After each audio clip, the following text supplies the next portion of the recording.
কাশ্মীরে সংঘটিত সন্ত্রাসী হামলার জন্য পাকিস্তানকে দায়ী করে গভীর রাতে হঠাৎ করেই পাকিস্তানে হামলা চালিয়েছে ভারত। দেশটির এমন আকস্মিক ও সরাসরি হামলায় হতবাক পুরো বিশ্ব। ভারতের এই পদক্ষেপকে সরাসরি যুদ্ধের সূচনা বলেও আখ্যায়িত করেছে পাকিস্তান। সহিংস এ ঘটনার ফলে অন্তত ৭০ জন নিহত হয়েছে বলে দাবি করেছে ভারত। বিস্তারিত শিহাব ইসলামের ডেস্ক রিপোর্টে। কাশ্মীরে সন্ত্রাসী হামলার জবাবে পাল্টা অভিযান চালিয়েছে ভারত। মঙ্গলবার দিবাগত রাতে মাত্র ২৫ মিনিটে পাকিস্তানের বিভিন্ন স্থানে ২৪টি ক্ষেপণাস্ত্র নিক্ষেপ করে ভারত। এতে অন্তত ৭০ জন সন্ত্রাসী নিহত হয়েছে বলে দাবি করেছে নয়াদিল্লি। অপারেশন সিন্দুর নামে চালানো এই সামরিক অভিযানে অংশ নেয় ভারতীয় সেনাবাহিনী, নৌবাহিনী ও বিমান বাহিনী।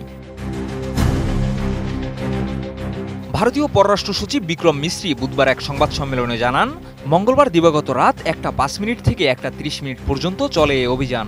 হামলার মূল লক্ষ্য ছিল পাকিস্তানের অভ্যন্তর এবং পাকিস্তান নিয়ন্ত্রিত আজাদ কাশ্মীরে অবস্থিত 9টি সন্ত্রাসী ঘাঁটি।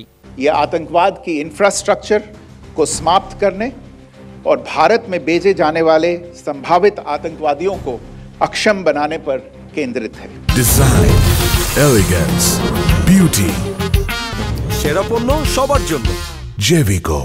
ভারতের দাবি, অভিযানে বাহওয়ালপুর, মুজাফফরবাদ, রাওয়ালকোট, কোটালী, ভিমবার, ঝিলাম, চাকওয়াল, নীলাম ভ্যালি ও চাকওয়াশওয়ারিকে লক্ষ্যবস্তু করা হয়। এর মধ্যে 5টি ঘাঁটি ছিল আজাদ কাশ্মীরে এবং 4টি মূল পাকিস্তানের ভেতরে। ভারত দাবি করে, এসব ঘাঁটি দীর্ঘদিন ধরেই লস্করে তৈয়বা ও জয়শ-ই মোহাম্মদের মতো গোষ্ঠীগুলোর সন্ত্রাসী কার্যক্রমের কেন্দ্র ছিল।